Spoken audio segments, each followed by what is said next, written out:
All right, we got Nasty Asylum for you. This is Dave. I'm Fat Doug. All right, we'll start off with the drinks. We've got the. I'm drinking the Falling Fruit from Masthead. Let me get a sip on this. It looks yummy, buddy. Actually, that is very tasty. Is it very tasty? It's got apple and peach If you don't mind, flavor I'm going to take it. a little waterfall. It's I don't know if I want to call it a shandy, but it's definitely a That's very refreshing. lighter style beer with some apple and peach flavor to it. I would recommend. Oh, definitely. That's a definite, I wouldn't chug a whole 6-pack because these are 16-ounce cans, but, dude, that's a nice, hey, man, little cleanser away from, if you're outside grilling or you're doing some golf, I got a couple of Bud Lights or Coors Lights, whatever you're drinking cheap, and then you want to mix that bad boy in there. It's pretty solid. So I'm drinking some Maui Brewing Company Bikini Blonde Lager. A clean, crisp, and refreshing. Hell's perfect anytime. I don't know what the fuck that means. But I have had a sip, and it's pretty freaking good. It's got a little bitterness towards the end of it, but the initial part is very crisp, refreshing. It's smooth. Kind of reminds me of a traditional pale ale. But it's got that bitter Indian thing at the end, which I'm not always a fan of IPA type style, but I do fuck with pale ale. Big fan of that, and lagers. It's really elusive to call it a lager, and then when I poured it, it looks like there's a Bud Light in my glass. Lagers are definitely thicker, Yingling-y, but it's still good. I would give it a solid 7 out of 10. I'd give the Falling Fruit probably a 7.5, 8 out of the 10. All right. So those both pretty good fucking beers. Because like you said, if you're outside grilling, that would be a good beer to switch it up for a little bit while you're cooking. Yeah. So real fast, if you don't mind, Dave, I'm gonna take this second to talk about our other podcast, Intalksicated, that I normally host, and you were so lovely at producing and having a great fucking time putting up with my nonsense and my drunk shenanigans. I'm going to step away from it just for a little bit right now, because right now we're doing a big transition. I have a baby on the way, ladies and gentlemen. It is a girl. We're going to name her Thea or Theodora. We can't figure that out yet. But we are having a baby. That's vastly approaching. I'm in the middle of trying to get a house right now, and I don't have a lot of extra time. I love it. I appreciate doing it. You've helped me build it for so long. And it's not that we're done with it at all. It's that we're taking a little hiatus, and what we're going to do is we're going to treat Nasty Asylum like we do the Intalksicated episodes at the Asylum. We're going to take the best parts of both. We're going to have a fucking good time. So those of you who listen to Intoxication, it's not dead and forgotten. It's just that I can't take the time to give you a good quality show while I have other shit going on. We do over an hour on each one. Plus there's time in the middle where we got to do technical things. So it turns into a long day. It's like a 4.5 hour, 5 hour day. For everything you got going on, I get you. Yeah, so I'm just taking a step back. It doesn't mean that we don't have other things cooking up in the background, pun intended. But I just need a couple of weeks, to try to get my shit dialed in. I have shit I have to look at. So I will be back with it. I guarantee that. I'm not stepping away from it. I have a great fucking time doing it. I just need a couple weeks to where we can make this happen, and I can give you a quality show as opposed to getting drunk off the rails and having what happened last week. So, with that, since we are doing the Intoxicated at the Asylum kind of format, we're going to take the BuzzFeed from Intoxication, and we're going to apply that to Nasty Asylum. So right now, Dave, we're going to do a little quiz. Are you ready? I am ready, sir. All right, I don't know if anybody else here is big in the nostalgia, but I used to love the Nickelodeons. They had good stuff in the 90s. They did, and they had a show, which I feel like I was named after, but my mom, she picked it out after my bitch-ass grandfather. This quiz is going to say what Doug character we are. So pretend to attend a day of school, and we'll reveal which character from the show Doug you are. So let's first pick a class. Lunchbox. Oh, Dave. Either way. Math, history, gym, biology, physics, chemistry. Well, that's bullshit because English isn't there. Yeah. Why do you have biology, physics, and chemistry but no fucking English? I loved English. I was very good at English. I was a very big fan of English. No art class either? What the fuck? Yeah. Of the ones that are there, I would pick history or PE. I'm going to go history so I don't seem like a dumb jock. Alright, that's fine. History's good. History. Alright, pick your second class. Oh, okay, so here we go. English, Spanish, French, geography, business, home ec. English. You get to write, dude. You get to be creative and whatnot. I like those. Yeah. What are you eating for lunch? pizza, French fries, burger, salad, sandwich, cake. Well, you get fries with your burger. You're gonna make that separate? What kind of communist school is this? What kind of Bernie Sanders goddamn school is this? Like the fries are supposed to be your main. And why is cake a lunch? Why is it even an item? This is a bad school. You get cake at lunch. I mean, like a sliver or like a brownie. Like a dessert type thing. Like a little crumble. Yeah. Like a little mouse crumble. Well, please, sir, can I have some more? And you're like, that's never good. And it's always dry as fuck. Oh, always. And then right next to it, they sell like cosmic brownies, so you're just pissed off they didn't rip one of those bitches in half and give it to you. It would have been way better. Selfish. And they dump all that powdered sugar. And they don't even tell you what kind of sandwich this is either, or pizza, or burger. Yeah. So fuck, man. I go. Pizza's always good. Pizza's always good. All right, fuck yeah.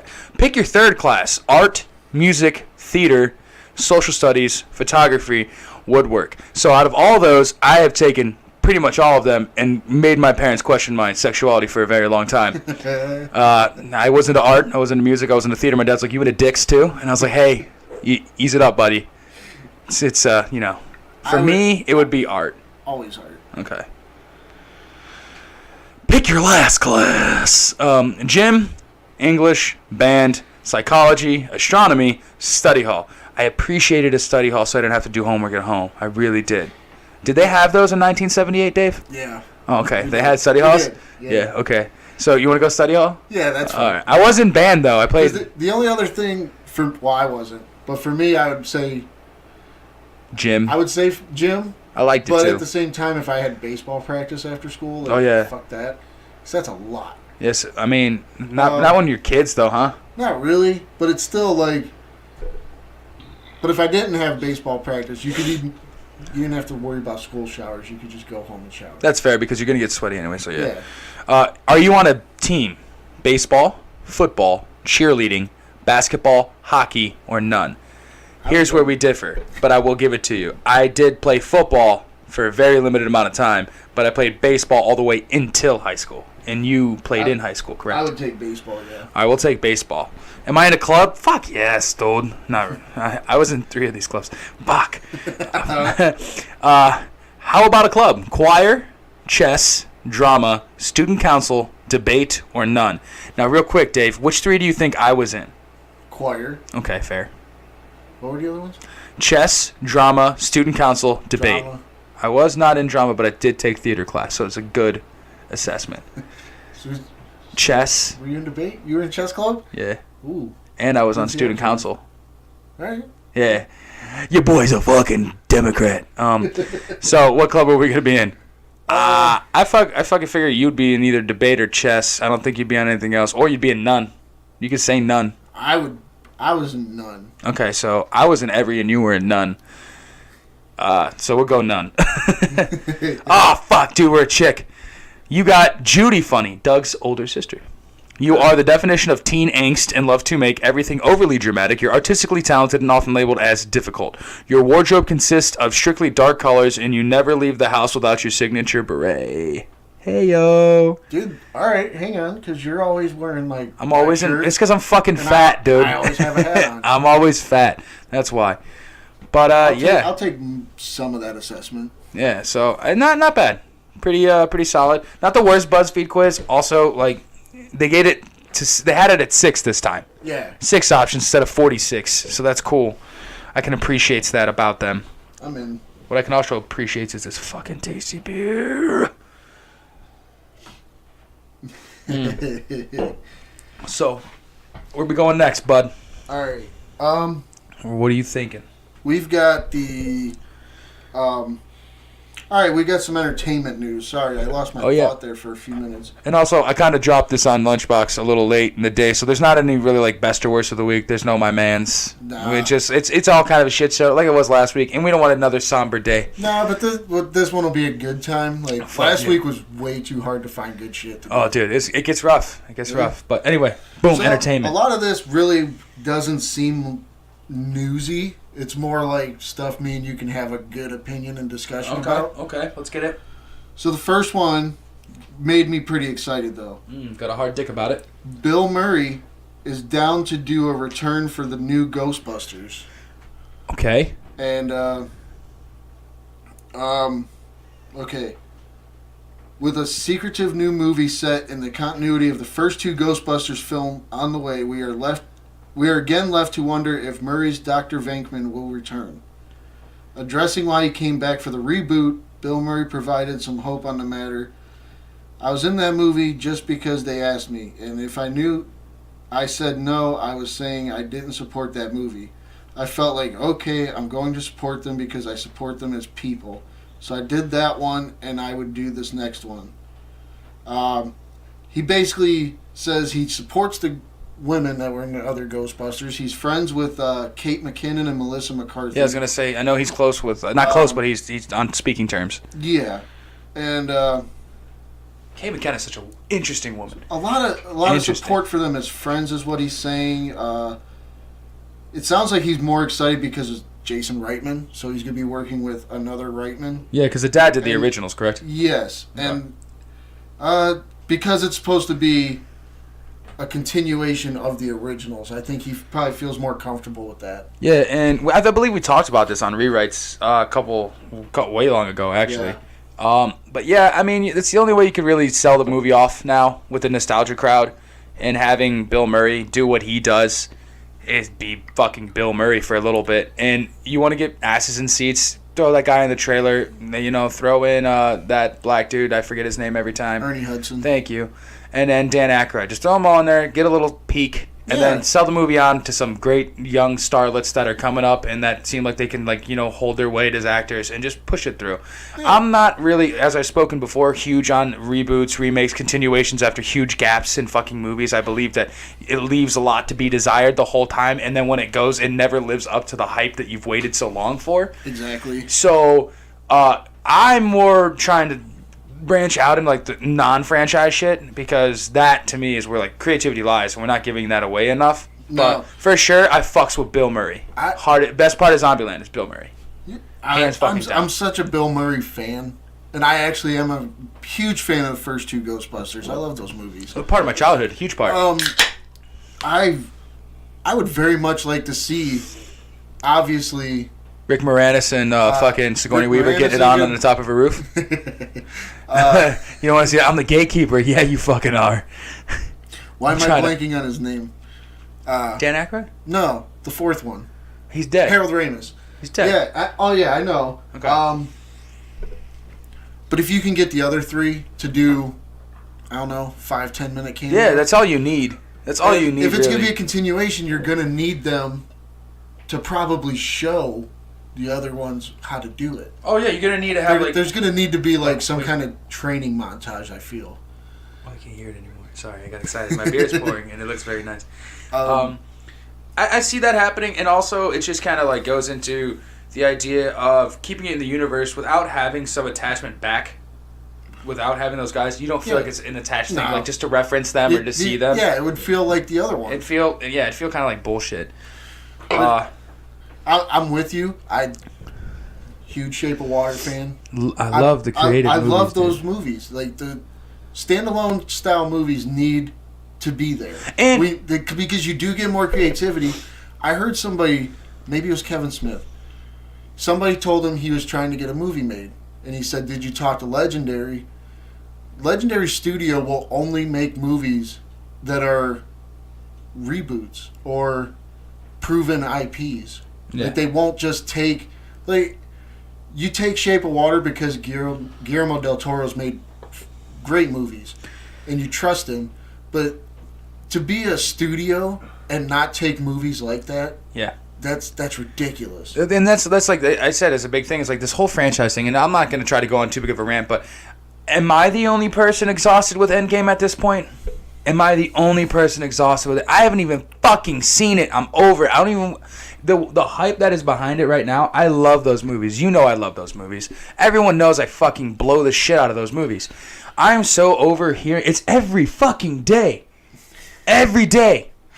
The writers explain blah, blah, blah. Shut the fuck up. I'm over it. The only time I was... It's like that week we had Star Wars just right in my fucking face the whole fucking time, dude. The only time I've been okay with hearing about the writers is they did Smodcast with Kevin Smith and Mark Bernard. That's wonderful. And it was 4 writers talking to each other about And how they did the things they did, and it was a great 2-hour discussion to listen to. reasonably enough, and as someone who is a creative and someone who is a writer in certain regards, as we both have tried to attempt, we respect that. But at the same time, like Gawker picking this up, BuzzFeed picking this up, comicbook.com, which is a huge source for a lot of our news, dude, you guys need to just lay off the tip for just a little bit. If I see an Endgame thing every 5 seconds, I have to just relax. Yeah. I have to just catch my breath and be like, fuck it, because I haven't seen the movie. It's entirely spoiled.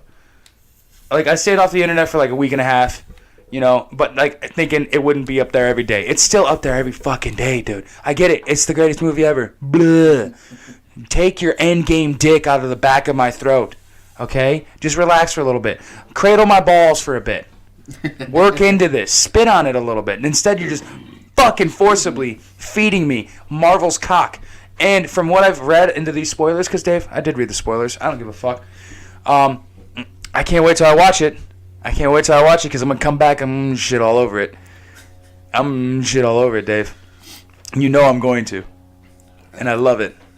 I feel like it's going to have that emotional, that emotional tug at me, and I'm going to enjoy the story. But there's parts where I'm like, that's fucking ridiculous.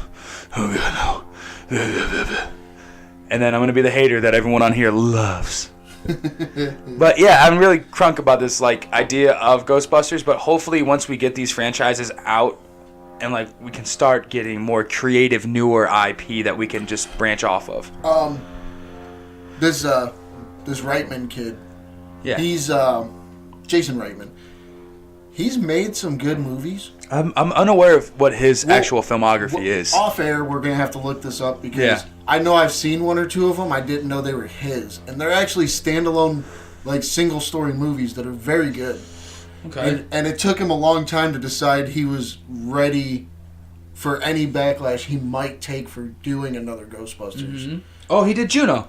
He did Juno. It's a good fucking movie. I think he did a movie called Thank You for Smoking. He did do a movie called Thank You for Smoking. That's also a great movie. Did Young Adult. He's done a lot of movies that I've enjoyed. And he did... or been interested in watching. Yeah, he did the movie Whiplash, which is actually a really good movie. You probably would know about it.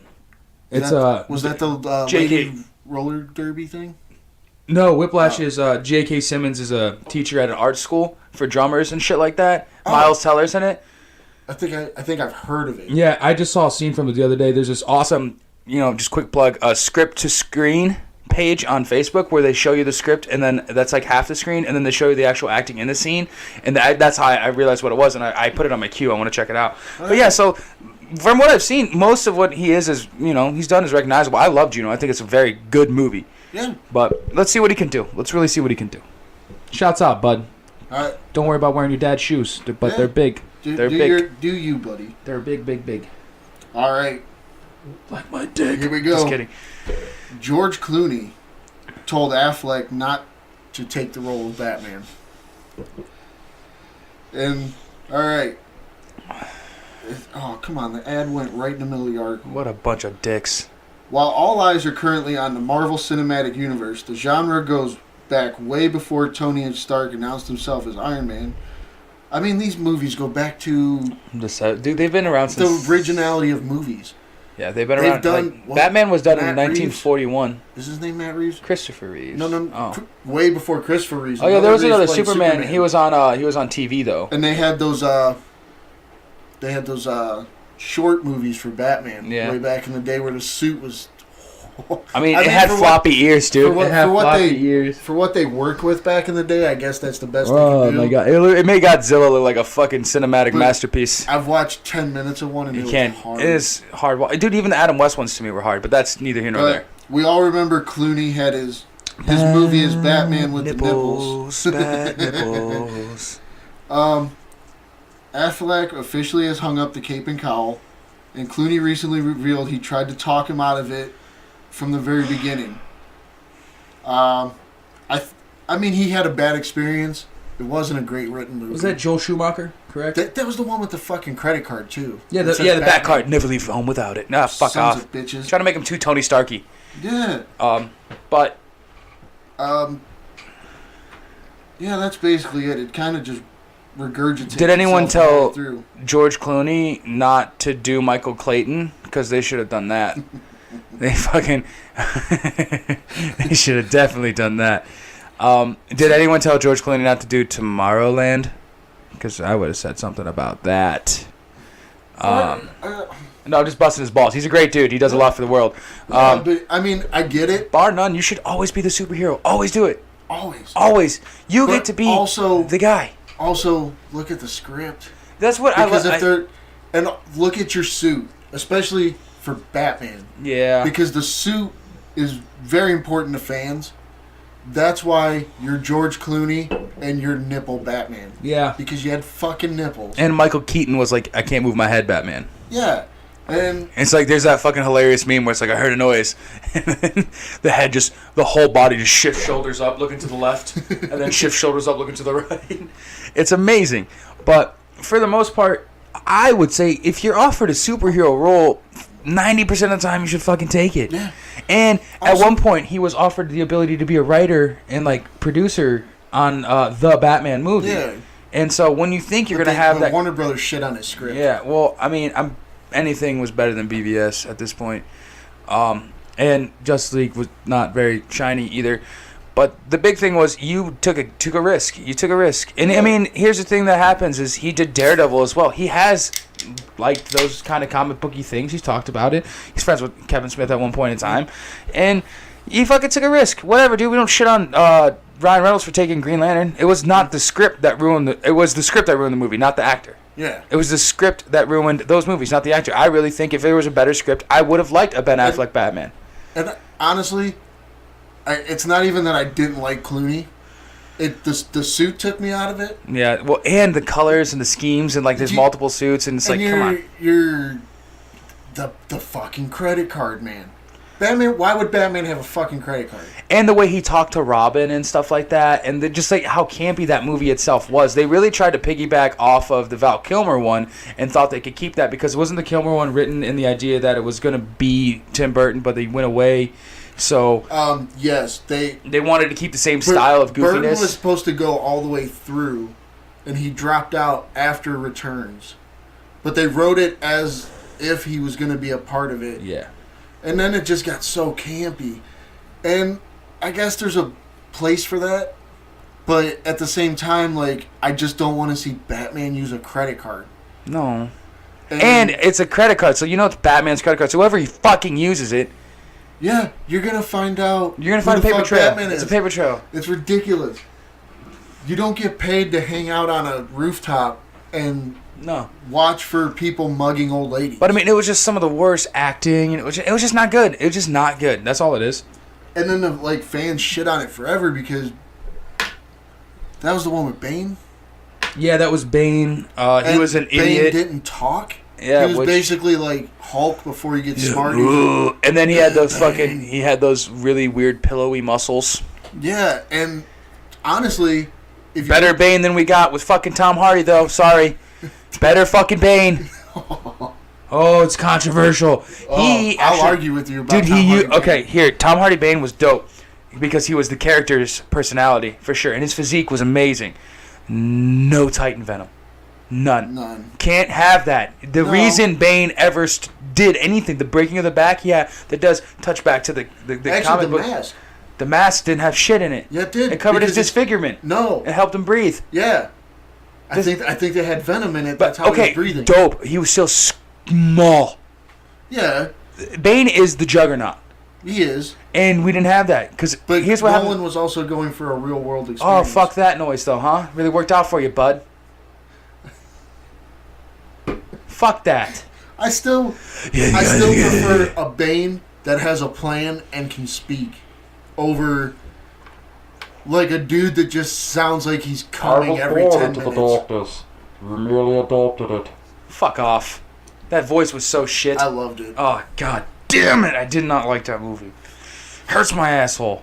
The movie, overall, I wasn't the biggest fan of. But his Bane kept me interested. Well, here's like I have the hugest beef with the Nolan universe because you made one good movie and we talk about it like it's the greatest Batman trilogy of all time, and it's not. Sorry, it's not. You made one great Batman movie. Batman Begins was hot garbage, and fucking The Dark Knight Rises was not that good.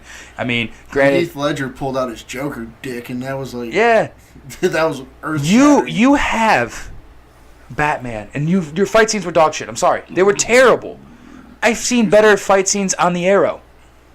And that's not what you want. No. That's not what you want. You want the best fight scenes, and you got like Batman's the guy. He trained with the League of Shadows, all that shit. And here we are. Just like, it was so Roadhousey. So Roadhousey. Ooh, he threw a kick. I'm going to elbow his fucking leg. Sweet, bro. Where's Rachel?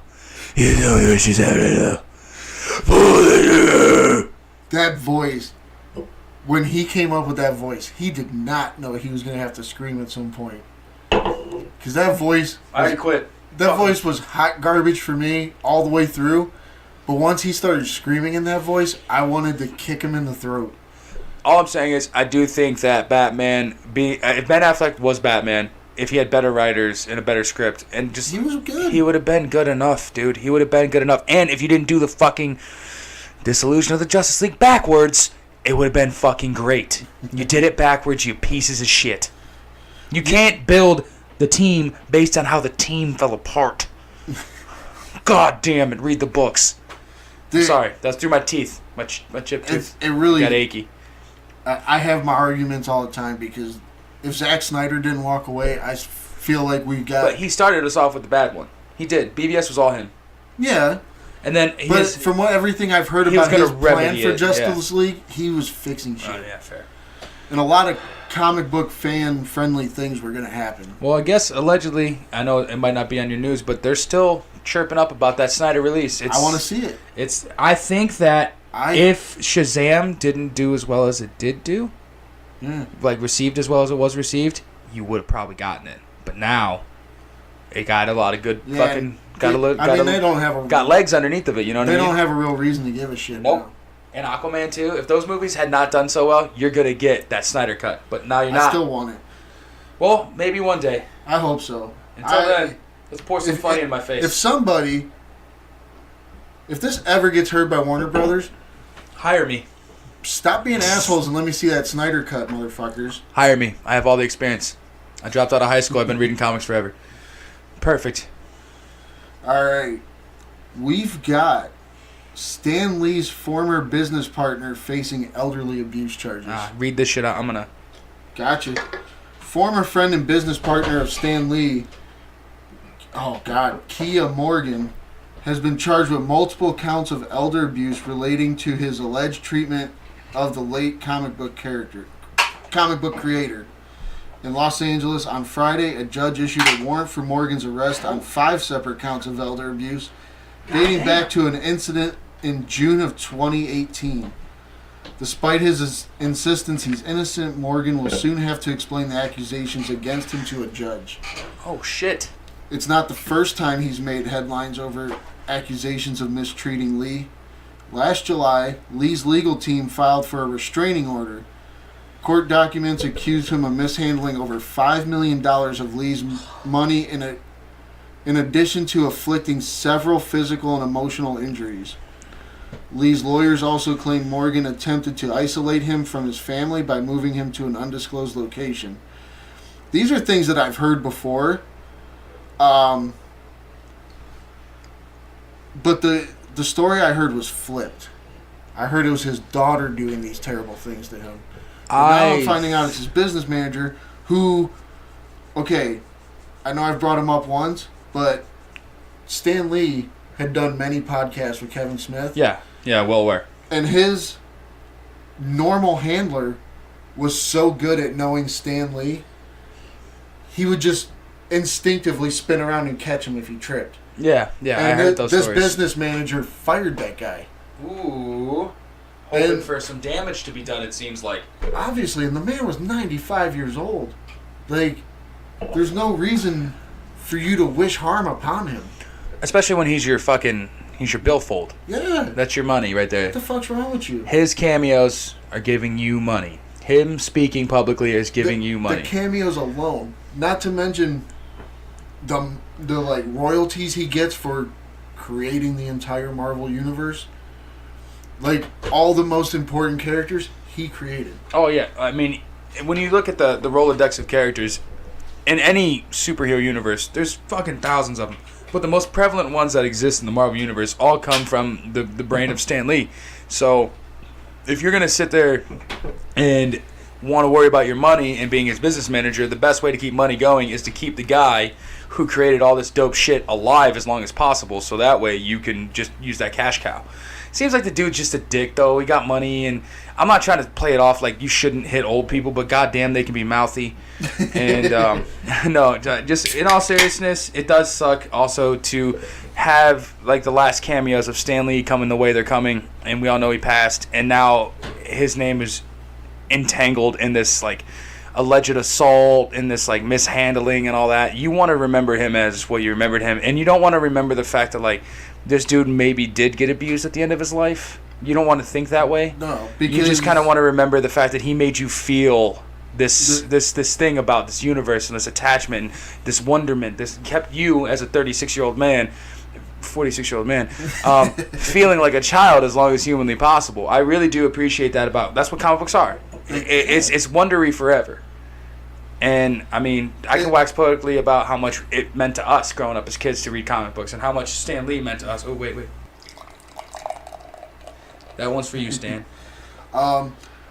They also might be able to charge him with contributing to Stan's death.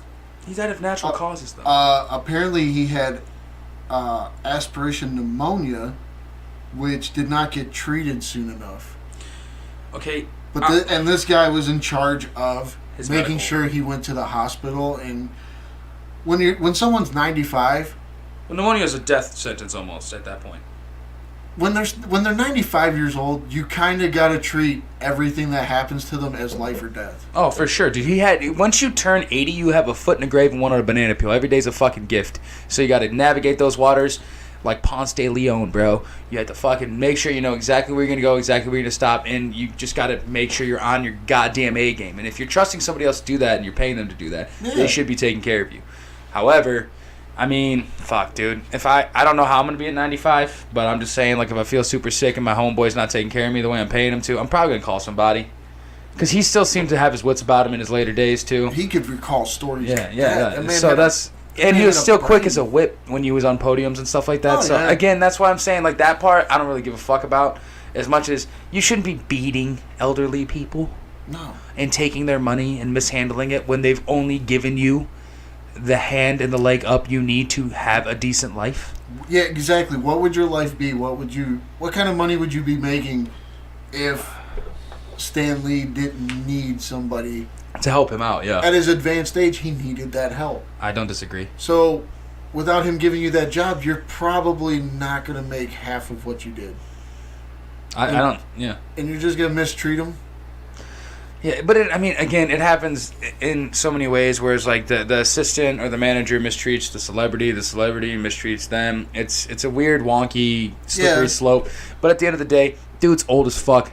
Back off. And don't Just isolate relax. him from his family. Well, and also let's not try to paint him in the light that he was, it does suck. It does. It's something that we need to acknowledge. We need to understand. But I really hope like some of these things get kept in the family. It's just like the Michael Jackson shit. It's just like hearing shit about people who've already passed and they have no way of like defending anybody's side of the argument. Yeah. It's really tumultuous to ascertain an opinion when you don't have all the facts or the opinions of the parties involved. This honestly sounds like they're going to have to try this on paper trail. Mm-hmm. Like they're going to have to prove he embezzled the money. They're going to have to prove that he didn't take him to the hospital on time. Mm-hmm. Trying to move him, I knew that happened. Yeah, I know that happened too because his daughter did speak out about the fact that like for a while she wasn't able to get in contact with her dad, and that was really abnormal because they are very close in certain regards. He was very he's controlling. Very prolific. Stan Lee was on Twitter, Instagram. He would always put out videos, posts about like Excelsior, Spider Friends, and he just went dark on social media for a long time, and then out of nowhere he put up like 3 videos going, "Hello, true believers, I'm perfectly fine." And it all seemed like Mildly convenient. yeah, and the stuff he was saying seemed like ransom note type things. I mean, It seemed scripted. fair enough. Like, it didn't seem like a true Stan Lee It mini didn't speech. like genuine. Yeah. Yeah. I don't know enough. I didn't follow him on social media or anything like that. I just know, like, again, elder abuse, not fucking not cool, not dope, not fun. But I just hope that they get it all figured out, and he didn't suffer so much at the end of his life. But again, 95 years old. Fucking your fucking lungs and internal organs, your heart, everything's made of paper mache at that point. You can cough wrong and rupture. Like, I don't want to sound like this guy, but when everyone else mourned the death of Stan Lee, the way they mourned it, I was like, you got to understand, 95 is a fucking hell of a run. And he's behind some of the most prolific work ever. And he just, I mean, it hits you because a fan obviously hits you in the feels, but I wanted to be like, celebrate the life he lived. Don't mourn his death in that regard. But he gave you these great, amazing things. So let's hopefully not, he passed from some bullshit. I just wish that he went as peacefully as he possibly could. Yeah, me too. R.I.P. Stan. This one's for you. Glug glug. Miss you, buddy. Didn't know you, buddy. Here we go. All right. So, the Marvel Netflix is gone. Absolutely. Disney's gonna be pulling Marvel and their other stuff from Netflix soon. Makes sense, though. So a lot of that makes it feel like Netflix is gonna be dead in the water, other than their original programming. Okay. The stuff that people enjoy. Yeah. I'm sure people enjoy. Some people enjoy all of it. I find some, but they keep making more of this. You know, like another season of something. So I'm like, oh, there must have been a lot of people who enjoyed that. Yeah. So there's something for everybody. I believe Is so. basically what I I'm think trying to that say. the diversity of Netflix's original content is far above any other streaming service that you can get. So in losing that universe, Yes. they're gonna gain. They signed a deal with Dark Horse, Oh, Hellboy. Hellboy. We can go through all these if you want, What is it? because It's Hellboy. this article is broken down into different character, like stuff they can use. I mean, you get The Mask. You get the Mask. You get Hellboy. You get Hellboy. You get Time Cop. Time Cop was a graphic novel? Yes. I did not know that. I thought it was just a shitty Jean-Claude Van Damme This movie. is called Blackwood, which is something I'm not familiar with. I'm not familiar with that either. It's about supernatural teen dramas tend to have a shortage of incredibly loyal fans. Blackwood has the potential to be... Okay, so this is... Their version of The Runaways? They're calling this like a thing that could be like the Chilling Adventures of Sabrina. So like they have something for teenagers. They have... they own the 300. I remember They that. can do a show about Xerxes. I mean, I wouldn't, but I wouldn't, but they have Sin City, Sin City would be something I would rather see as a show. Hellboy. This one's called Eerie. Some of these I'm not familiar with. Well, Dark Horse is very obscure in certain regards. Yeah. I mean, as much as I love comic books, I only know some of these. Yeah, that's fine. Like The Mask could be... The Mask would be really fucking fun if you found someone who gave a shit about the product. Like, that's my big thing now is, like, making content is only limited to the idea of who you have involved with the project, in my opinion. If you bring a fan in, fuck yeah, dude, let's do The Mask. And I'm down. I'm down with a Mask show. Watch it. I'll watch the fuck out of The Mask show. You can do a long arc Sin City, because those movies are too short to explain all those stories. Oh, real quick. Also, Umbrella Academy came from Dark Horse. I thought Spawn did as well. That's Image. Image? Fuck. I always get them fucked up. I don't care. But I know we both enjoyed Umbrella Academy. I did enjoy Umbrella Academy. I wish that it was a little truer to the comics because I read some of the source material. But other than that, I enjoyed the movie and the show rather and what it was. And second season probably looks like it's gonna taper off and they're gonna go back to being kids, which I would enjoy seeing more of that. Yeah, that would look like it would be good. But of course, I mean, when you see what Disney's doing, when they accumulated Fox and all the IP from Fox that was entertainment, and then they also accumulated Hulu recently. Yeah, they just took Hulu, which how the fuck does that happen?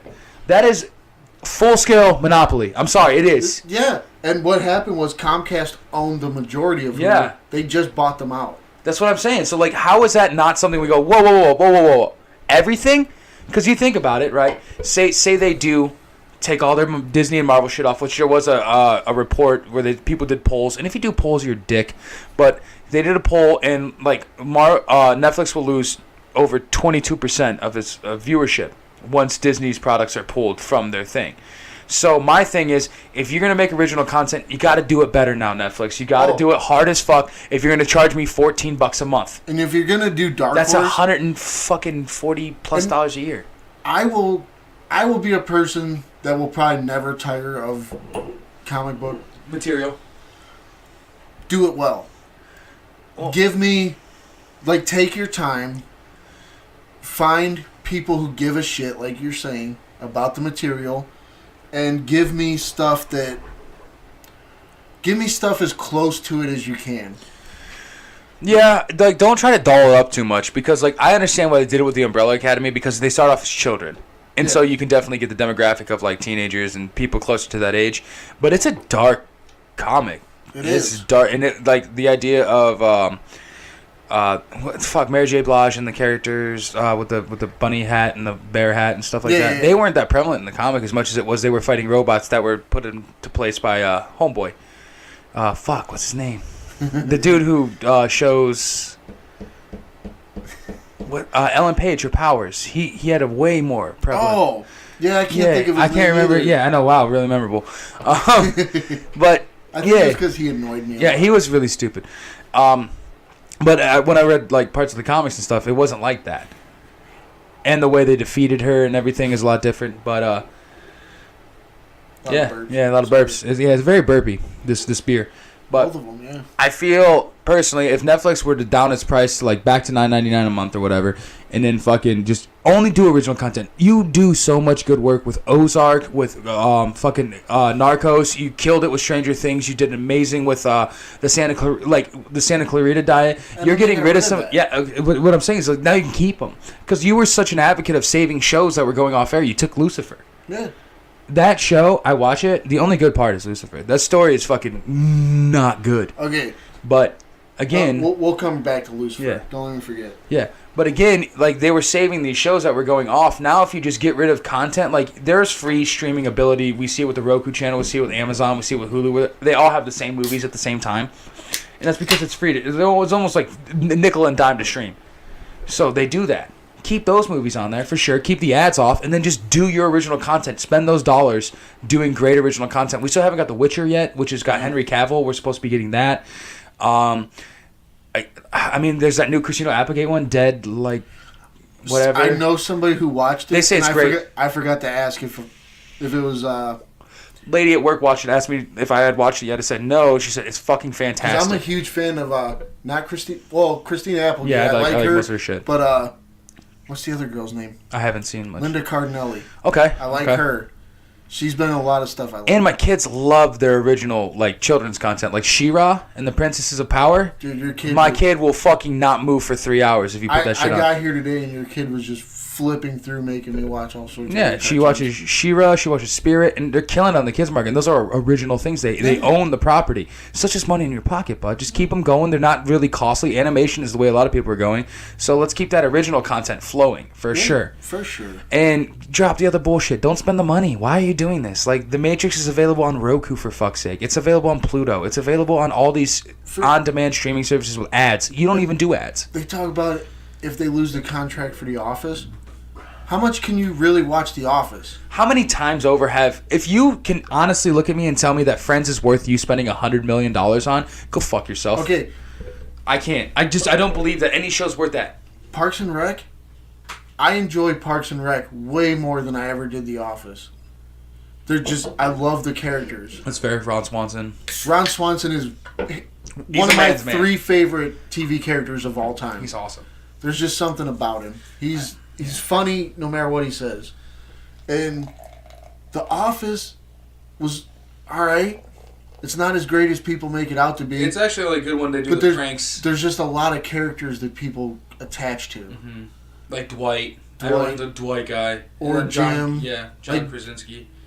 Which I watched John Krasinski do Proud Mary on Lip Sync Battle. That's old as fuck. And awesome. How is everyone just picking this up? That Anna Kendrick, John Krasinski lip sync battle is like over a year old. I It's like just it. I don't know why. It's I watched it on trending now. YouTube. I saw like a small tidbit of it, and then I ended He up kills watching the whole thing. It was because great. he opens up with an NSYNC song, and then he does "Proud Mary." Yeah. And then Anna Kendrick opens up with a One Direction song, and then she closes with a J-Lo song, and J-Lo comes out and dances with her. That thing's old as fuck, but it's good as shit too.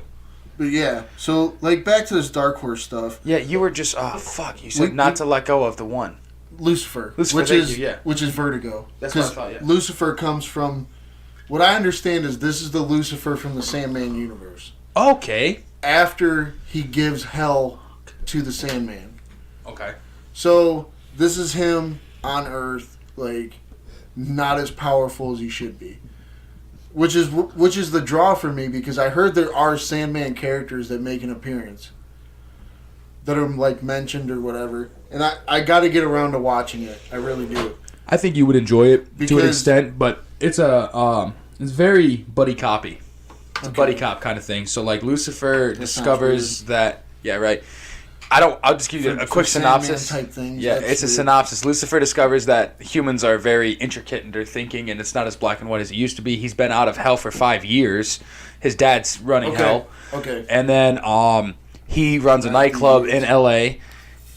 And basically the thing is he's like into this girl, but he can't use his charm because he always goes like, "What do you desire the most?" And then people like give him their fucking deepest, darkest desires. Which actually, I've been reading comics that are based off the Sandman universe, which Neil Gaiman wrote like an overview. Yeah. And then he gave different titles to different writers, and they're writing to get where he wants it to be.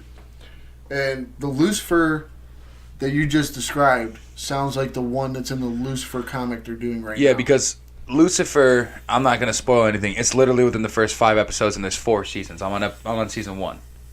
So, literally in the first season, you discover the fact that Lucifer enjoys humanity. He does. And what it entails. He really does. Because if you follow the Bible, Lucifer was only cast down because he disagreed. Yeah. He wasn't evil. That's not what it was about. And then he became evil because that's the way his father, he refers to his father is God. And I like the biblical aspect of it a little bit, given the fact of my background. But for the most part, it's kind of an easy watch. Like, there's nothing too impressive about it other than he's a British dude who doesn't give a fuck what he says, and I love that. Like, he'll just be like, "You don't want to fuck me, why?" And they'll be like, "Because I don't want to fuck you." He's like, "Let's not be ridiculous. Like, look at me. I'm amazing." And you're like, "Oh, dude, he's me."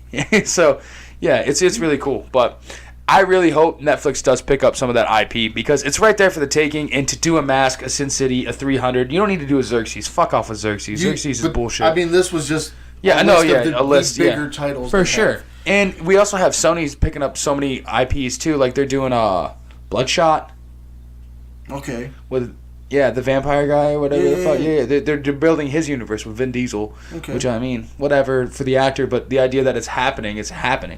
And then they're doing their Morbius shit, and they're doing their Spider-Man universe, and Okay, we haven't had.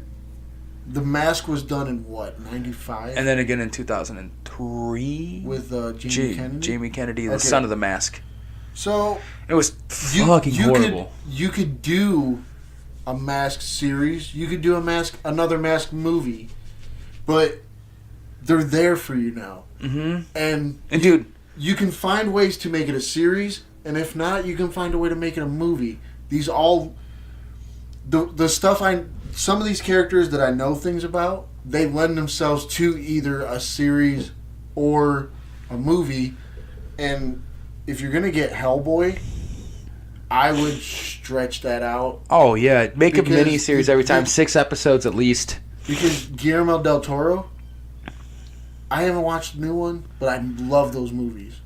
I think they're good. The new Hellboy got shit on a lot. And I haven't seen it, and I'm not willing to try to throw an opinion. No, on not it. yet. Because from what I saw the trailer, it looks fun. It's just not what we thought was going to happen, because no one really asked for a reboot. We asked for a sequel. Yeah. And, I mean, neither here nor there to me. The character's the same. Jack dude from hell with a fucking rock fist who loves cats, and he fights supernatural forces. And he's got a huge revolver and Yeah. the rock fist. Yeah. And you can't set him on fire. And So then- Firestarter can't kill him. Cool. Other than that, I mean, there's can't let him grow arcs his horns anyway. out. Yeah. Well, I mean, depends on the run, but Yeah. yeah. I don't know. Just a lot of IP that Netflix can really gravitate to and use. They'll be fun. They're a little darker, but they're fun. But they're like dark comedy. A lot of that is like Sin City's got small smidgens of dark comedy in it, and The Mask is all dark comedy because it's like, you know, if you don't know The Mask, you're fucking silly. They kind of lightened it up with Jim Carrey. But no, that was darker than the Jamie Kennedy one. Yeah. The Jim Carrey one's fantastic. No, How he pulls the rubber out and goes to blood, it's like wrong pocket. Like, that's hilarious. No, he did great, but like you're saying, Dark Horse, there's a lot of dark comedy in it. But actually, the Mask seemed pretty light for the source material. Mm-hmm. But it was still good. There was still some dark comedy to it, and it was really good. It's my oldest daughter. It's like one of her favorite movies. And then like the Jamie Kennedy one, I didn't even watch because I know how goofy he is. Yeah, and you know what? It was pandering to an audience as well. But the cool thing, I actually want to just real quick before we have to get away from this because we're going to talk about this all day. The Mask. If you watch Lucifer, it'll remind you of the source material of The Mask. That sarcasm and then that turning dark. Like, ooh, it's time to be punished. And they're like, you're just such a nice guy. And he just turns all full devil. That's kind of that Mask thing where it's all playful, joyous. And then he just flicks a switch and you're like, oh, fuck, he's for real. And that happens all the time in Lucifer. And it's great. All right, next one. Oh, This is going to be a thing where I didn't know the number they were on. 5. And I didn't know this was something getting asked for. Because I've only watched one of these movies. They're not good. Purge 5 is Not supposed good. to come out next summer. Well, that means they A axed year from now. They axed the series then. Because there was supposed to be a Purge TV series that was going to happen. I think they're still doing that. Oh, fuck me. They're going to still do that. And there's going to be a 5th movie. Oh, it's annoying. And I've only watched one of these movies. And I didn't think... I saw 2 of them. And I thought they were lame. It's... Lame as fuck. I've seen 3 of them. Holy shit, I've seen 3 of them. I wasn't a fan. The concept is decent. Yeah, I mean, the concept's cool. I didn't think the execution was that great. The concept is like an entire nation's Hunger Games for a day. Because when you think about... Here's what I think about. When someone tells you, you can commit any crime, ever. All crime is legal for one day. Yeah. What would you do? What would you do? Would it be murder, rape, assault, I don't know if I'd destroy? I don't know if I'd go murder. Would you go robbery? I would probably find somebody I don't like and beat the shit out of them. Okay. I'm thinking grand scheme. Would you go robbery? Would you get the things you need for your house? Would you actually make hands your... down. Would you use that day to make your life better or to get even? Because to me, it would make my life better. Yeah, it'd definitely make your life better. Everybody wants to murder everyone. Yeah. It's ridiculous. Like, how many people do you think need to die? How mad are you? Because you see the movie, the first one, because you've seen it. It's not a spoiler, fuckers. It's old as shit. From 6 years, 7 years ago. Yeah, it's pretty fucking old. They all do the dinner and they try to fucking kill that family after the other people try to attack that family. How bad do you want to murder? How much do you want to kill somebody? Exactly. Like, What's chill the the point? fuck out, dude. Yeah. You didn't want to do that for 364 days of the year, but that one day you're like, oh, you're going to get it, fucker.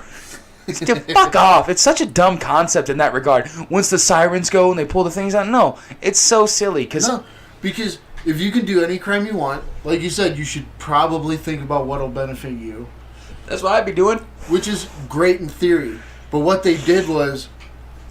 I don't like that guy. We're going to have an murder. entire fucking city kill each other. Yeah, and that's basically the whole movie. And then, well, you didn't see the extras, the extra movies afterwards, but it becomes about population control, and then it becomes about political gain because in the second one, they are I'm trying to remember because they're really stupid movies.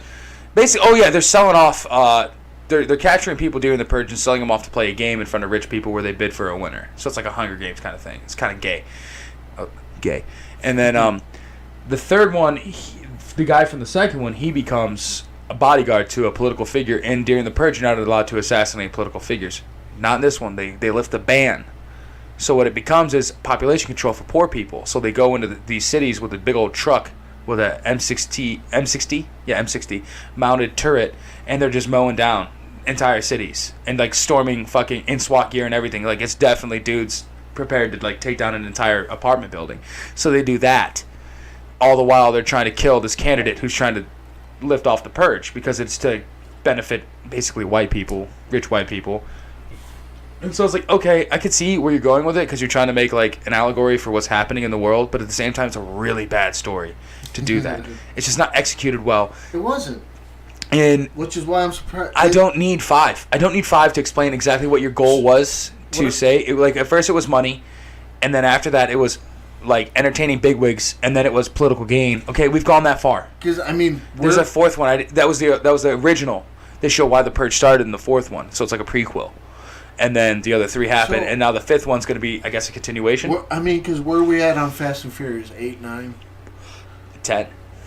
Counting the Rock movie? The Rock was in the 5th one all the way to the 9th. Yeah, but I mean, we're one. counting... Oh, when you count the spin-off? Hobbs and Shaw would be 10, I want to say. I believe it's 10. Sweet, Jesus.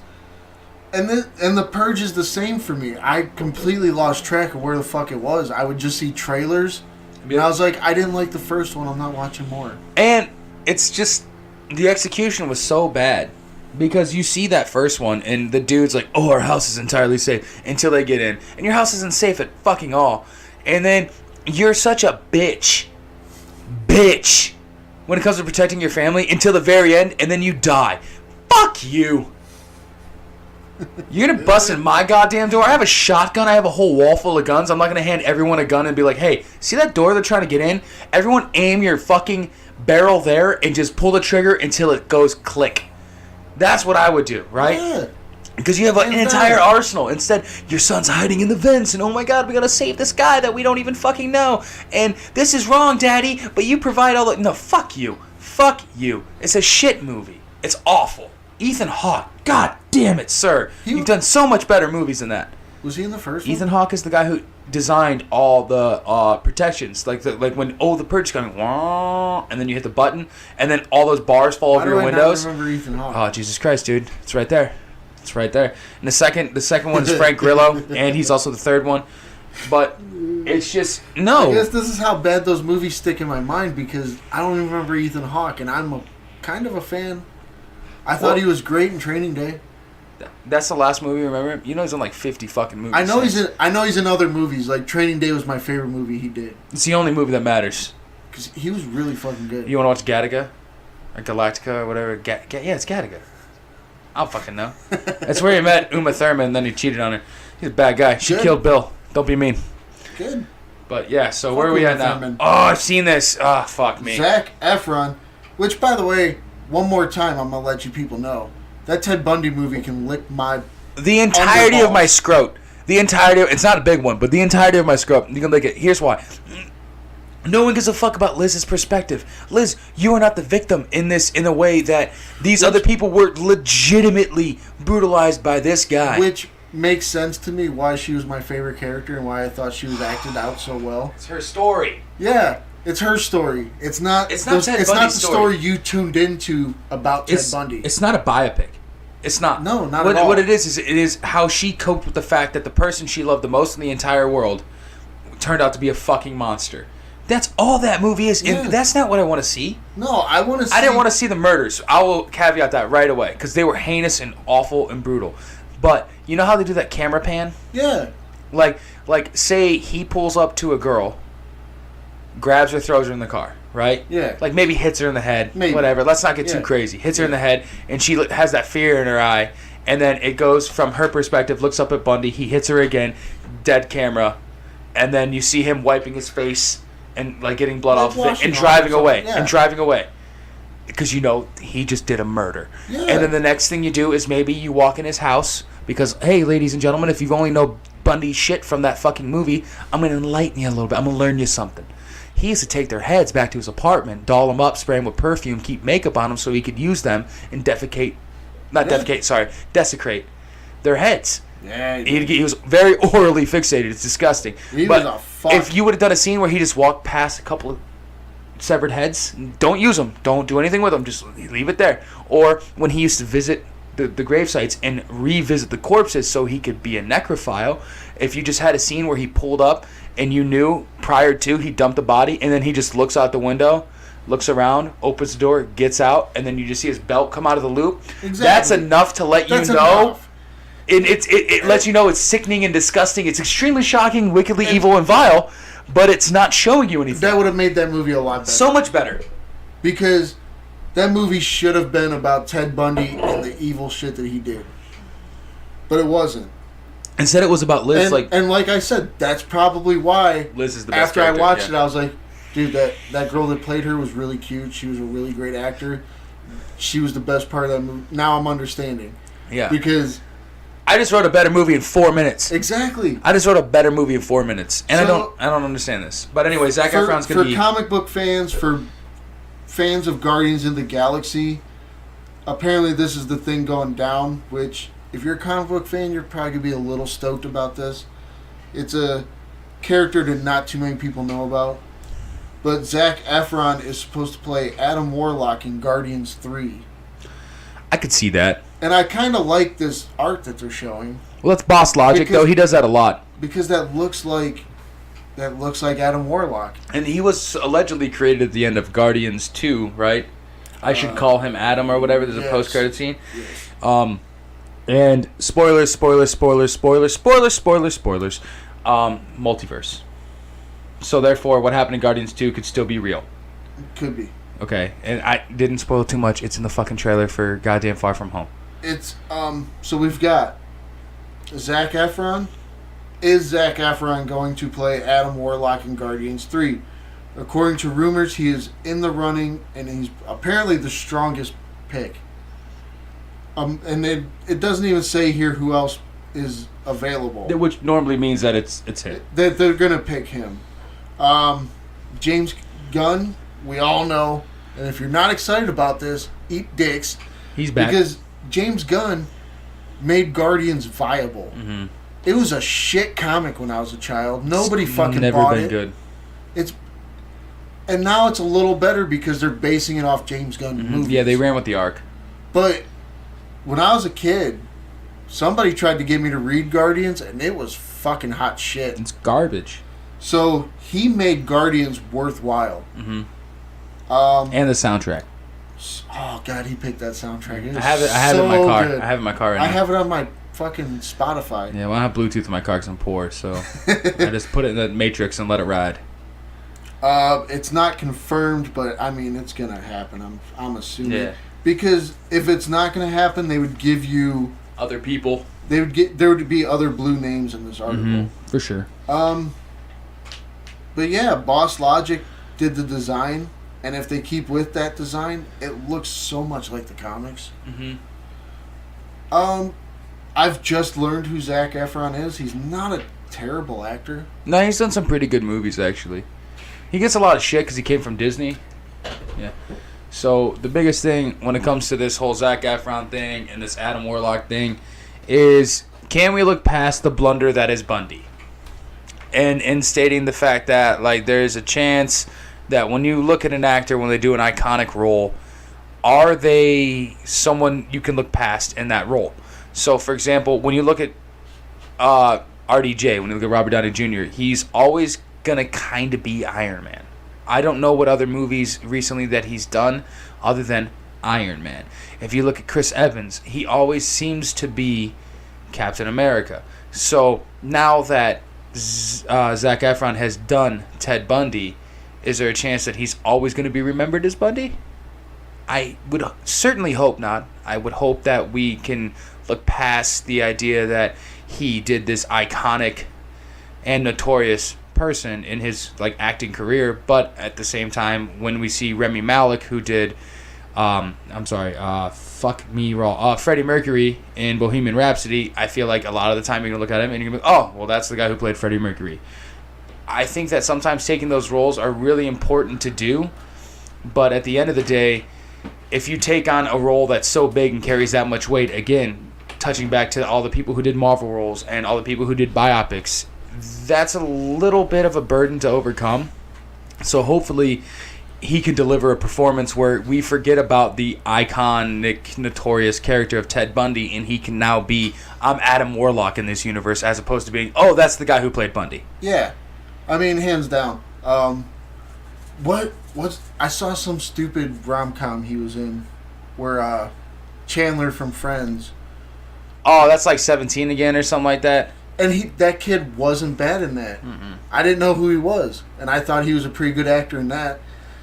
The guy's really got chops. He's I really didn't think he was terrible in the Ted Bundy movie. I just think that they should have focused more on Ted Bundy. And they didn't do an arc with Ted Bundy either. And, get in there.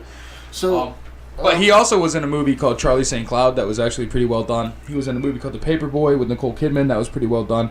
they redid The Paperboy? I mean, I didn't know it's a that. little different. It's a little different. I don't think it's the same Paperboy I'm thinking of. See, The Paperboy from the 90s was a killer. Yeah, okay, yeah. So I didn't know they rebooted Paperboy.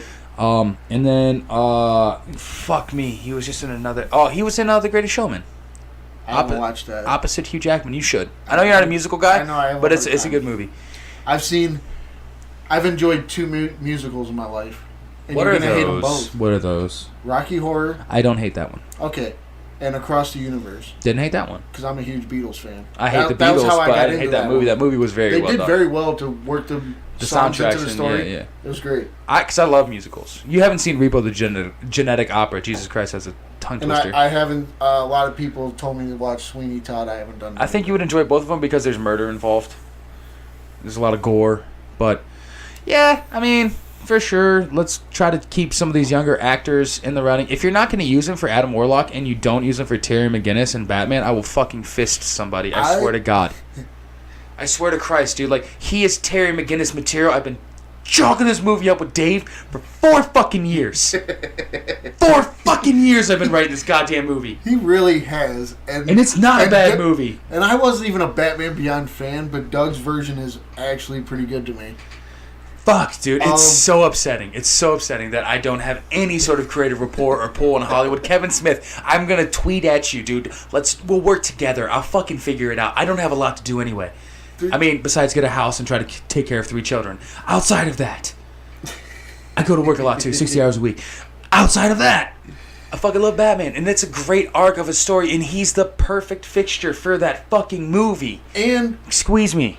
we're in a new world right now. When all these comic book movies first started, it was kind of like Robert Downey is Iron Man now. And he'll probably be Iron Man for the rest of his life. I just spoke about that. And a lot of people, at the beginning, they were like, well, now you're Iron Man. What the fuck are you going to do with your life? But the way these movies are done now, everybody's getting the... we need... Like, maybe we should take a look at this guy who played Captain America for 10 years. Maybe we should... Chris Hemsworth, of all of them, has been getting work consistently. Yeah, all franchise, though. Yeah. All franchise film. But, I mean, he's still, like... No, he doesn't like, take away let's- from his chops. Like, let's get Thor. 'Cause And if you remember, he was in...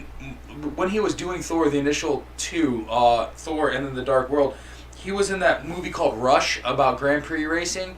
He was also... I saw some of it. He was also in a movie called Black Hat, which dealt with the cyber espionage That and I stuff feel like that, like I and saw. hacking. And he was in a movie called Bad Times at the El Royale. And he was That one I did fantastic. see. He was fantastic. Opposite he Jeff is. Bridges. Is that who it is? No. It's Big Lebowski. Yeah, it was Big Lebowski. Yeah, Jeff All right, Bridges. I'm an asshole. And then Dakota Johnson, which that's why you probably lost it because you thought Nash Bridges I probably did. because her dad being Don Yeah. Johnson. But yeah, I mean they have chops, and Chris Hemsworth has that. Chris Evans did a movie called Puncture, which is fucking fantastic. The Gift. And honestly, he made a comeback hard because Oh, dude, he was the Fucking dude Human with the Torch. banana up his ass. In the Not Another Teen no, movie. he didn't have a banana in it. Oh yeah, he did pull He a banana. did out of his pull a ass. banana out but he of had his the ass. cherry pie in his cock. Yeah. Yeah. Okay. Like, he just whipped creamed his whole fucking body and pulled a banana out of his asshole. JD's got a gun. Oh my God, JD's got a gun. Yeah. I mean, which, for what it was a funny movie. Well, it was back when those satires and those Yeah, parodies yeah, yeah. were like so important. But he came back from that. He used the Human Torch in, I mean, it's weird. It's weird to say now, but the better Fantastic Four. Right, and then now we got John Krasinski is possibly going to be Mr. Fantastic, so that's I'm dope. in. I'm I like all the John way in. Krasinski a lot. Yeah, I mean after I A think Quiet he Place, more than anything is yeah. what's made me watch The Office. Mm-hmm. Because obviously The Quiet Place, it holds a special place for me in horror movies. I agree. it was really well done. It's one of the better. I don't even know if I want to call it a horror movie, but it's one of the better like thrillers and it climbed the ladder quick for me. And I love horror movies and thrillers. He's done a lot of things, and when I watched that old lip sync battle, like he's naturally he's naturally a funny guy. And his wife is Emily fucking Blunt, who would make a wonderful invisible woman. And dude, I was like, oh, he's gonna do.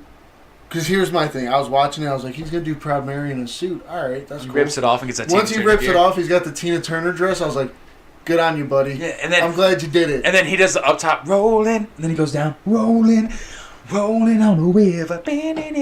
I fucking love Tina Turner. By the way, I know I brought that up twice now, but I loved it. And the tempo of that song, though, let's just talk a little bit about Tina Turner. The tempo of that song is so fucking well.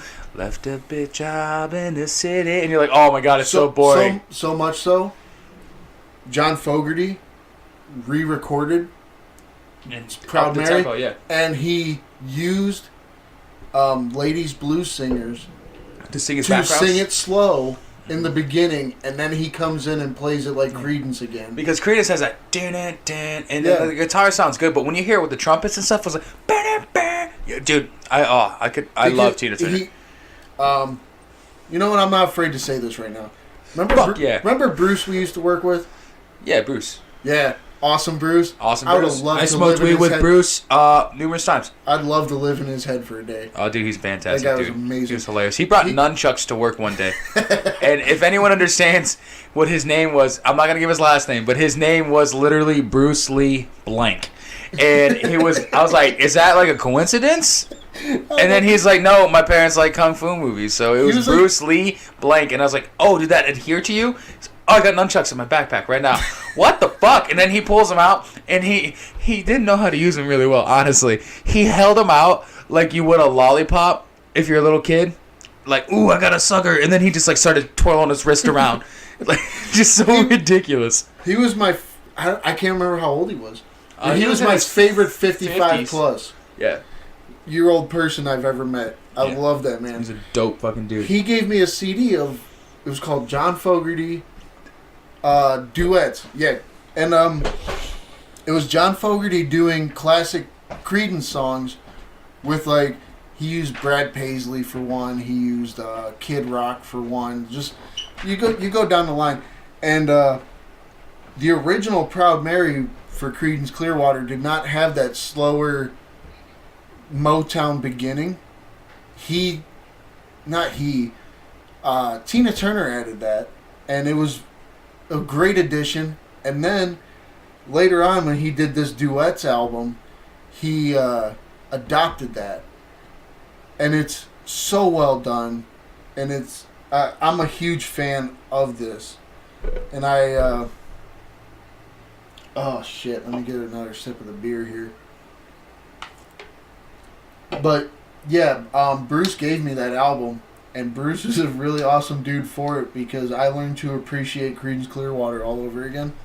Which, if you've never heard Fortunate Son, or basically if you've never watched Forrest Gump, like, Creedence is good music. It's like everybody can listen to it. It was made by a less fortunate man for less fortunate people. It's everybody music. Well, and the cool thing about Creedence was they wrote the entire album for Vietnam.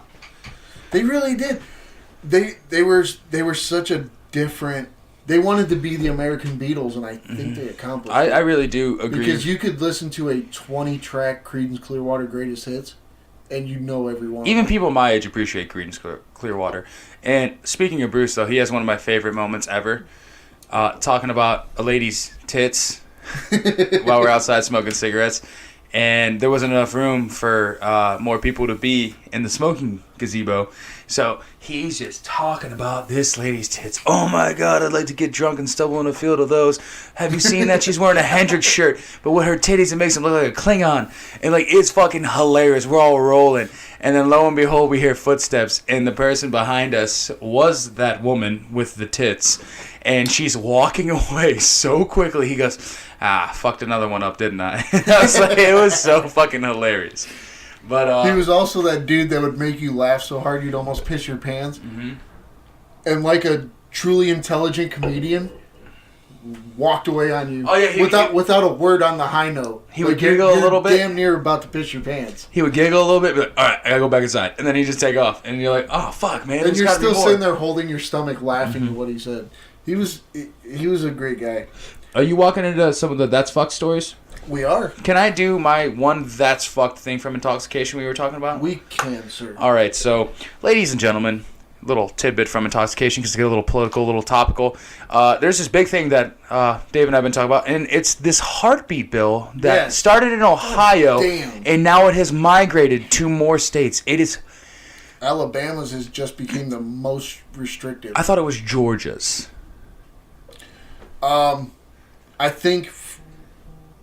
I can't remember now. Okay, but so Georgia and Alabama are trying to be neck and neck for most restrictive. Yeah, so I know that it started off in Ohio that you could not get an abortion 6 weeks into a pregnancy, which now that you've been my friend as long as you have, we don't even know if our significant other is pregnant You 6 don't. weeks in. You don't. Because you've barely missed a period. So that's already fucked up. Then they go, oh, but under no circumstance can you have an abortion in the state of Ohio. And I'm like, I'm thinking, for birth control, that's all fucked up. They're like, no, even if you're assaulted, even if it's a detriment, even if there is an incomplete pregnancy, which I've spoken on this before, I had one, and to have my wife go through and suffer pushing out an unborn child that can never be anything other than dead tissue is fucking horrifically traumatic. So force them to do that or call them a criminal or a murderer. I'm like, that's fucked up. And then you hear the Georgia shit, right? And they took the same approach. 6 weeks. Okay, cool.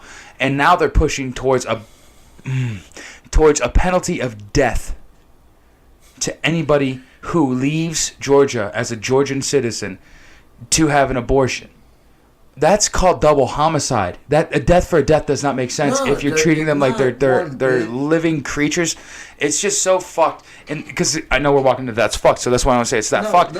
Yeah, I'm with you. I'm with you 100%. Then now I'm reading that Missouri's pushing it at 8 weeks, which I mean, still really fucking early. 12 weeks is probably the best window. We used to have 20 weeks in Ohio, and I thought that was completely reasonable, and anything afterwards was unreasonable because I'm an adult and I'm not going to tell a woman how to live her goddamn life. But now they're talking across the board of these 3 states, Missouri, Georgia, and you said Alabama is competing with Georgia about how heinous they're trying to be. Is horrible. Yeah, they're talking death penalty. Yeah, I've read about it. That Alabama attempting is that attempting an abortion can possibly lead to the death penalty? Is that one? Without looking at my phone. Fair enough. We might be misrepresenting it, but I might be a little bit, but I know the only ones I know for sure, and I'm hearing Georgia from you. I know Alabama's is pretty harsh, and I know Ohio's is harsh. Well, Ohio's now trying to push through banning birth control. Yeah, you might balls. Fuck off, dude. Okay, because here's where we're at. And if they ban birth control, this goes away. So what you're telling me is you have a drunken night where the both of you aren't paying attention. You're just feeling yourselves. You're just feeling yourselves. You're just doing whatever. Yeah. You realize you didn't wear one. Or she wasn't on the birth control, or maybe she lapsed in her pill day. And now you got to run to the pharmacy in the morning. Can't even buy that. They're taking that away. Yeah. And if they take that away, you can't even do that. Okay. So what you're telling me is you're not allowed to live your life anymore. Anybody. You can't, meet a girl at a bar and have a night of fun that maybe neither one of you want to see each other again.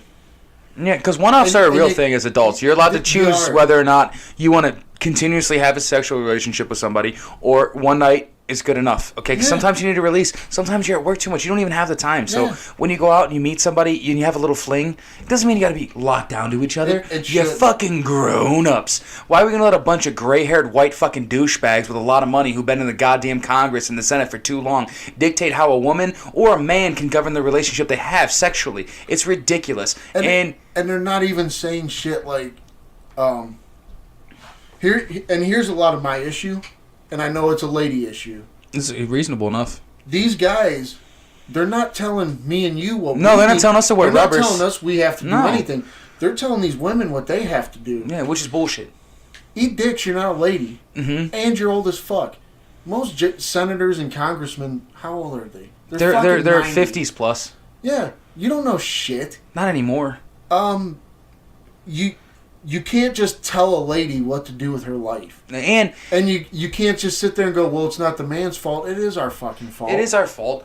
And then, well, this is the huge case of this in Ohio. There was an 11-year-old girl who was sexually assaulted, and she now has to give birth Yeah. to a 26-year-old rapist baby because we won't allow for her to have a safe abortion where she can try to get over the trauma that was inflicted on her at 11 fucking years old. It's embarrassing to call myself a native of the state when that's the way you want to hurts. dictate the life of a child. You're saying that the child that is unborn, that is not even clearly stated as a civilian anything, it is nothing currently right now, it is in its fucking fetal state, it means more than the longevity of this person's mental health and their ability to like go the rest of their lives and try and find some place of normalcy. I've seen a picture Oh of my this. god, the girl is so young, and they Well, won't show her face, not- but they not show her. the guy. Not her. But for what Ohio's talking about, I've seen a picture, and it literally looks like a shrimp tail. It's not very big. And the only reason there's a heartbeat is because it's big enough You know, to parasites try to form itself. Mm-hmm. Well, I'm not calling all babies parasites because it's going to be really convoluted for me to say that because there's a slight reciprocative relationship that a woman has with her fetus. But I will say this. The fact that you're going to uphold The rapist aspect. If you say not for birth control, I'm completely okay with that. Fair enough. You should try to monitor your promiscuity and you should try to be safer with your sex.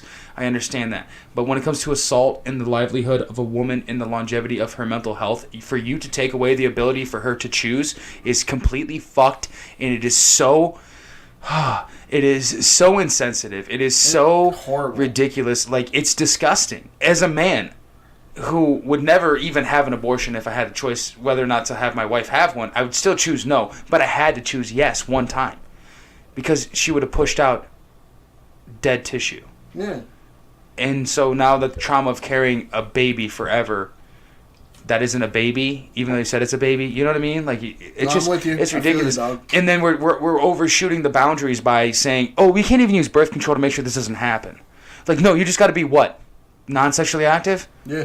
Like, so you're telling me like those like 20-somethings that are waiting, they're married, but they're waiting, and they're using birth control to make sure that they don't have a baby early so their lives are good. They have to say, fuck it, we can't have sex because you don't like the idea of it. And then none of these people talk about adoption. And then when they do, they're like, ooh, push the baby, I'll put it up for adoption. There are 439,000 kids who are unadopted in the state right now. Or not the state, the states. But they also, if a 16-year-old tomorrow said, I want to be a parent, They can't. they can't adopt a kid No, you have because to. they're not financially or emotionally responsible enough. But you're going to force bullshit on them. Yeah. I really don't like the fact that there's fucking 70-year-old men making these laws. Mm-hmm. Because you lost touch with humanity, not humanity, but society 20 decades years ago. Yeah. Like, your way of thinking has been out of Outdated. date since like the 80s, bro. Yeah. And it's like, dude, for you to tell people not to fuck, for you to tell people, and when they're married, like, Jesus Christ, dude. Like, I have a friend who's been in a relationship for 4 years. They're on birth control because they're not financially ready to have children. As they should. And he's like, I'm not ready yet. I'll get there. So right now we're using birth control. Yeah. Wonderfully fine. Understand? I don't ever use birth control. Great for you. I don't even know how to pull out. But reasonably so. Other people are better at thinking than I am, and they think about longevity, so they're like, oh, yeah, I'm not going to have a baby right now because it's not good for me, but I still like to have sex with someone I love. We're talking about people who love each other. And you're going, yeah, but no, huh? How about you guys just exercise some restraint? Hey, take your fucking religious, because it is religion at this point. That's where I was about to go. This is a religious agenda. We have freedom from speech. And so the best part about this, I'm fucking cheering like fucking, hey, Mickey, you're so fine, is the Church of Satan has launched a goddamn petition against it. Boom! Boom! Saying that this violates amendment rights of all United States citizens. The people you thought were sacrificing goats and babies in the name of dishonor and deceit to the Lord in the morning, the Lord of deceit and the morning star, Lucifer, are fucking fighting for your basic human rights. Think about that. They give a shit. Think about that. All I'm saying is, it is 2019. Let's fucking be better. I don't want to get too deep in this because it's going to piss me the fuck off. But I had to do it. We needed a little intoxication bit. There it is. So not only is that fucked, what else is fucked, bud? Let's lighten up with some fucked up shit. Hell yeah. A Florida man slapped his girlfriend with a goddamn cheeseburger. That's a waste of a cheeseburger, sir. Kicked her ass down some stairs. Okay, that's aggressive. That last part's not appropriate. No, and I came across with a different tone than I should have. I was going to say, the last part's a little abrasive. A Florida man was arrested earlier this month after he allegedly started a fight with his girlfriend by slapping her in the face with a cheeseburger.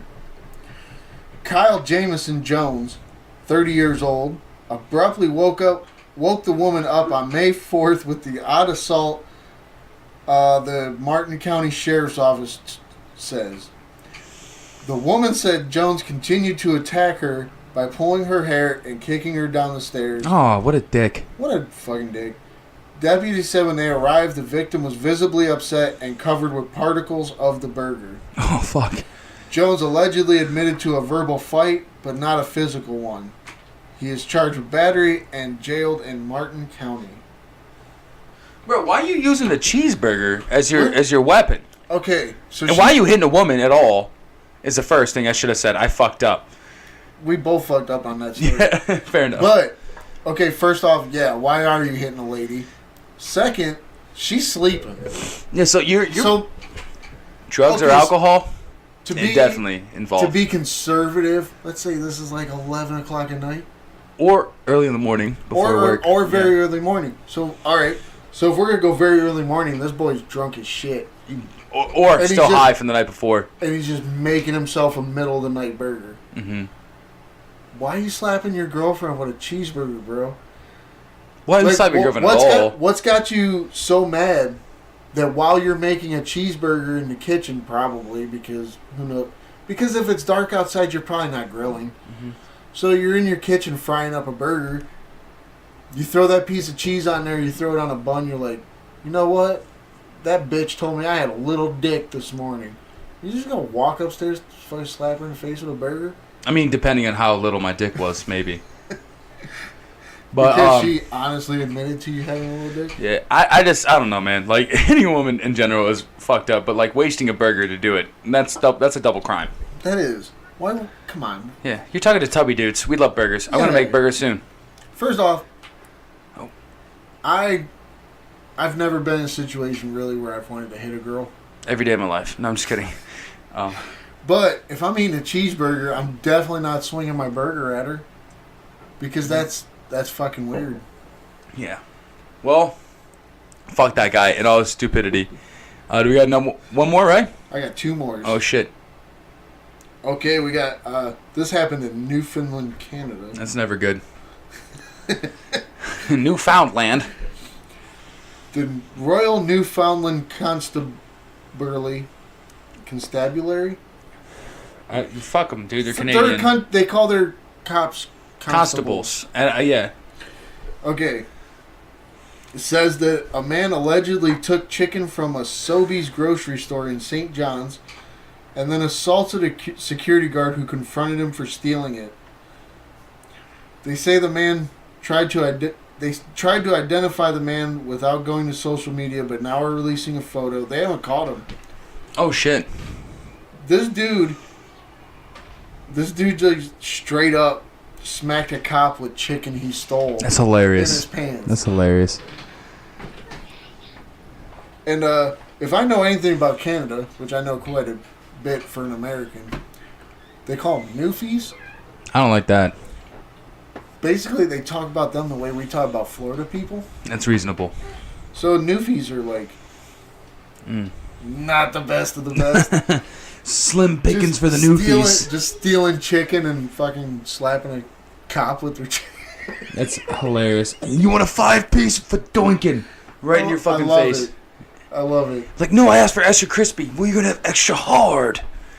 And just right in their face. And This last one's This pretty last one. innocent, but it's a fucked up thing. I like it. For like me and you, if this happened to us, we'd be like, what the fuck? I like it all the way through. The RCMP reminds... Jesus Christ, No. Canada. Yeah, I told you, 2 Canadas. I know. I'm just saying, RCMP Jesus reminds Christ, though. Nova Scotians to lock their doors after pair enter wrong home and clean it. That's dope, though. Why are you mad? RCMP said just before 3 a.m., officers responded to a complaint that there were 2 suspicious women in a home. They broke in with a vacuum cleaner and a mop. They vacuumed, mopped, and cleaned the dishes. That's amazing. That is the weirdest B&E ever. Why are you mad, though? Like, I mean, dude, you're mad because there's strangers in your fucking I know, house. but they came with the best intentions. Which I agree with. But your immediate reaction is going to be, It's like, who what are the these fuck, motherfuckers yeah. in my house? I would like to know, they showed up in That French. article was really small. I got nothing else. It's okay. Did they show up in French maid dresses? Like, would I have been happier had I been home? Were they attractive? Could I have tried to offer the ability to pay for a reach around? Are those things I need to know? Do you like, oh, I want to dust your fan. You want to dust these balls? Oh, wait a second. I want to wax your hallway. Oh, you can wax my fucking hallway. Let's get it done. Like, I'm trying to figure out how to make my life even better because it's nice to know that someone broke in and said, it's not really tidy in here. We can tighten that up. And I'm like, oh, please do. Let's figure the rest of this shit out. Let's scrape the chicken off this frying pan. And, Yeah, let's not get hit with a 5-piece or any bottle from these kids outside. And then fucking bottle bottle kids, man. I live in a trailer. I can't wait till we move, dude. I was so let down for the fucking showings. But anyway. Fuck, dude. My kid just walked through the door, by the way. So, ladies and gentlemen, we're going to try to keep this thing going. I think we're going to do the Intoxicated at the Asylum format. We can probably keep this up while Doug's doing what he's doing. Yeah, I'm not leaving. I promise you I'm not leaving. I have nothing better to do other than better my family. But this is good, too. And, yeah, so recommendations or anything you've seen recently? Do. Okay, I you got a do. rec? Okay, nice. For a network television show I started watching on Hulu last night Okay. because you can't watch Sanford and Son without buying Showtime on Hulu for some reason. I don't know how they got the rights, but I have it. Hey, I got a trick I for you love off air. Sanford. I'll tell you how to get 30 days for free. But I do love Sanford and Son. It's called AP Bio. I already know the show. You watch it? I've seen an episode when I had Okay. my free Showtime thing. It's definitely good to watch. I like it. AP Bio is a NBC show. Yes. It is, for me, network television's kind of... Mm-hmm. But for a network television sitcom, it's pretty fucking good. If you're a fan of Always Sunny, Glenn Howerton plays a failed Harvard professor. Yeah. Who ends up teaching in Toledo. Patton Oswalt is the principal. Mm-hmm. And he's supposed to be teaching advanced biology, but he only knows philosophy. So he basically is just a Bullshitting his way through. drunk in... This is my favorite part. He's drunk at night, comes to school hungover in a sweater The cardigan. and sweatpants, and just tells these kids how he wants to fuck over this guy he hates. And Patton Oswalt comes in as like the Cool. the over the top principal of Mm-hmm. like, you can't do that. I love Patton Oswalt so much. I do. I think he's it's underrated. a very good show. Yeah. I think I've recommended American Gods before, I think you have. so I'm gonna stray away from American Gods. Neil Gaiman book, by the way. Yeah, definitely worth it. I've recommended Lucifer last week, I believe. So let me try to go through the Rolodex real fast. I'm gonna recommend. Oh my God, I've recommended so many things. I'm just really trying to hit it real fast. Puncture. I think I've heard. Puncture is a Chris Evans lead role where he talks. We talked about yes, it earlier. exactly, All Chris right. Evans. So the story of the movie is the fact that for a long time, hypodermic needles that were used in hospitals did not retract back into the thing, so they just get thrown in a bag. They'd poke through the bag, and people were getting punctured. And so the diseases that were bloodborne pathogens would infect nurses who were just trying to do their freaking jobs. And so he's trying to say, like, there's an industry and there's like the shadiness. It's basically like fighting big tobacco. But the awesome part is he plays a drug addict lawyer who is fighting against the idea that, like, these are bad. This guy offered you an alternative. You turned it down because of yada, yada, yada, so on and so forth. And it's just a really good thing to see him act differently than being the superhero, which he's been so many times. I mean, if you look at, like, Scott Pilgrim, if you look at Push, if you look at Fantastic Four, Captain America, Avengers, all that shit, this is him definitely stepping out of his element, and he is really great in the role. And it's a little gut-wrenching towards the end, but the story is fan-fucking-tastic. So, I'm in. again, ladies and gentlemen, Is this like a Netflix or a Hulu? it's on Hulu. All right, No, wait, no, I'm sorry. Amazon. I have so many. Yeah, I have Amazon Prime. But again, it's great. And ladies and gentlemen, Intoxication's not dead. Just taking a back seat, doing some time to get my shit together. Gonna do Nasty Asylum the way we do Intoxicated at Nasty Asylum. And fucking keep listening, bitches. I'm not going anywhere. Neither is Dave. We're here to stay. we're trying our best. God damn it, do we try. So, for Nasty Asylum, this has been Dave. And this is Fat Doug. Later, peoples. Thank you.